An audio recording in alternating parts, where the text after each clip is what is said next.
வணக்கம் நண்பர்களே. ஒரு கேள்வி கேட்குறேன்.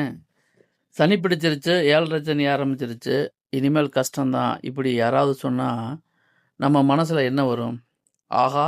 இனிமே என்ன ஆகுமோ? அப்படின்னு ஒரு பயம் வந்துரும். ஆனா, ஒரு நிமிஷம் யோசிச்சு பாருங்க. உண்மையிலேயே சனி பகவான் நம்ம வாழ்க்கைய கெடுக்கத்தான் வந்தாரா? இல்ல, இல்ல. நம்ம வாழ்க்கைய சரியான பாதைக்கு கொண்டு போகத்தான் வந்திருக்காரு. இன்று இந்த முக்கியமான சந்தேகத்துக்கு தான் பதில் பார்க்க போறோம்.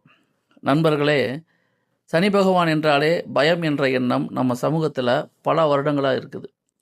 வீட்டில் ஏதாவது பிரச்சனை வந்தாலும், வேலை போயிட்டாலும், பணம் கையில் தங்கலைனாலும், உடம்பு சரியில்லைனாலும் உடனே சிலர் என்ன சொல்கிறாங்க? சனி பகவான் வேலையை காட்டுறாரு. ஆனால் ஒரு கிரகத்தோட வேலையை மனிதர்களை கஷ்டப்படுத்துறதாகவா இருக்கும்? அப்படி இருந்தால் அந்த கிரகத்தை இறைவன் ஏன் படைக்கணும்? இந்த கேள்வியை நிறைய பேர் கேட்கவே மாட்டாங்க. பயம் மட்டும் வந்துடும். உண்மையான ஜோதிடம் என்ன சொல்றது தெரியுமா? சனி ஒரு தண்டனை கொடுக்கக்கூடிய கிரகம் இல்லை. சனி பகவான் அப்படிங்கிற ஒரு ஆசிரியர். ஆமாம், ஒரு நல்ல ஆசிரியர் எப்படி மாணவனை ஒழுக்கமாக வளர்க்குறாரோ, அதே மாதிரி சனி பகவான் நம்ம வாழ்க்கையும் ஒழுங்குபடுத்த முயற்சி செய்கிறார். அவருக்கு சோம்பேறித்தனம் பிடிக்காது, பொய் பிடிக்காது, ஏமாற்றுவது பிடிக்காது, குறுக்கு வழி பிடிக்காது. ஆனால் உழைக்கிறவங்கள, பொறுமையாக இருக்கிறவங்கள, நேர்மையாக வாழ்கிறவங்கள சனி பகவான் ஒருபோதும் கைவிட மாட்டார். ஒரு சின்ன உதாரணம் பார்ப்போம்.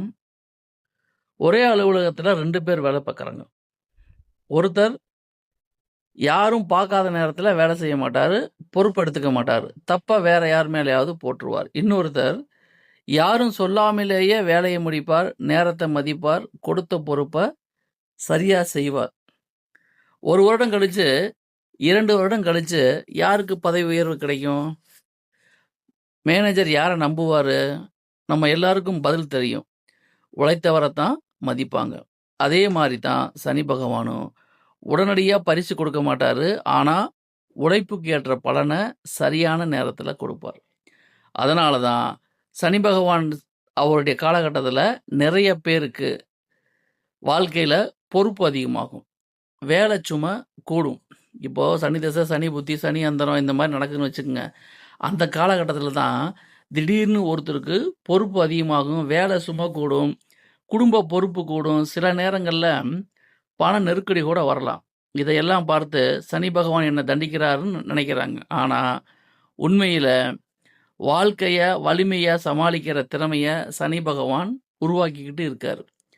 நீங்கள் கவனித்து பாருங்க, வாழ்க்கையில் பெரிய சாதனை செய்த நிறைய பேருடைய கதையை செக் பண்ணி பார்த்தீங்கன்னா, எல்லாருமே ஆரம்ப வாழ்க்கை சொல்லிக்கிற மாதிரிலாம் இருக்காது. அவங்க ஆரம்ப வாழ்க்கை ரொம்ப சுலபமாக இருந்திருக்காது. அடிபட்டு, மிதிபட்டு, கஷ்டப்பட்டு, வேதனைப்பட்டு, வழிபட்டு, அசிங்க அவமானங்களை சந்தித்து, தோல்வி, படுதோல்வி, காத்திருப்ப வைக்கிறது, அடுத்தவங்க அவமானப்படுத்துறது, வாழ்க்கையில் சொல்ல முடியாத அளவுக்கு துன்பங்களையும் துயரங்களையும் சந்தித்தவர்கள் தான் பின்னாடி சாதனையாளராக மாறியிருக்காங்க.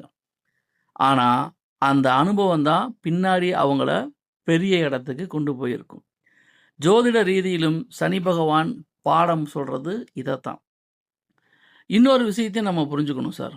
சனி பகவான் வந்தால் எல்லோருக்கும் ஒரே மாதிரி பலன் நடக்காது. இப்போ சனி திசை, சனி புத்தி, சனி அந்தரம் நடக்குதுன்னா எல்லோருக்கும் ஒரே மாதிரி பலன் நடக்காது. அது முழுக்க முழுக்க தனிப்பட்ட ஜாதக அமைப்பை பொறுத்தது. சனி பகவான் எந்த வீட்டில் இருக்காரு, எந்த இடத்த பார்வை செய்கிறாரு, என்ன தசை நடக்குது, இப்படி நிறைய விஷயங்களை சேர்ந்து தான் பலன் உருவாகும். அதனால் எனக்கு சனி தசை ஆரம்பிச்சிருச்சு, இனிமேல் வாழ்க்கை ஆகா ஓஹோ அப்படின்னு நீங்கள் முடிவு பண்ணிடாதீங்க. அது சரியான ஜோதிட அணுகுமுறை கிடையாது. அப்படின்னா சனி தசை, சனி புத்தியெல்லாம் வந்தால் நம்ம என்ன செய்யணும்? முதல்ல பயத்தை விடணும். அடுத்து நம்ம பொறுப்புகளை சரியாக செய்யணும். ஒழுக்கத்தை கடைபிடிக்கணும். நேர்மையாக இருக்கணும். பொறுமையாக இழக்கக்கூடாது. இந்த குணங்கள் இருக்கிற இடத்துல சனி பகவான் எதிரி இல்லை, வழிகாட்டி. அதனால் நண்பர்களே, இனிமேல் யாராவது சனி வந்துடுச்சு எல்லாமே கெட்டு போயின்னு சொன்னால் உடனே நம்பிடாதீங்க. ஒரு விஷயம் மட்டும் ஞாபகத்தில் வைங்க.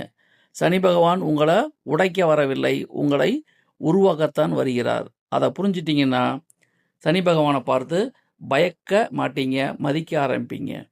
அடுத்த அஸ்ட்ரோபைட்டில் யோகம் இருந்தும் சிலருக்கு பலன் கிடைக்காதது ஏன் அப்படிங்கிற இன்னொரு முக்கியமான சந்தேகத்துக்கு தெளிவான பதில் பார்க்கலாம். நன்றி, மீண்டும் சந்திப்போம்.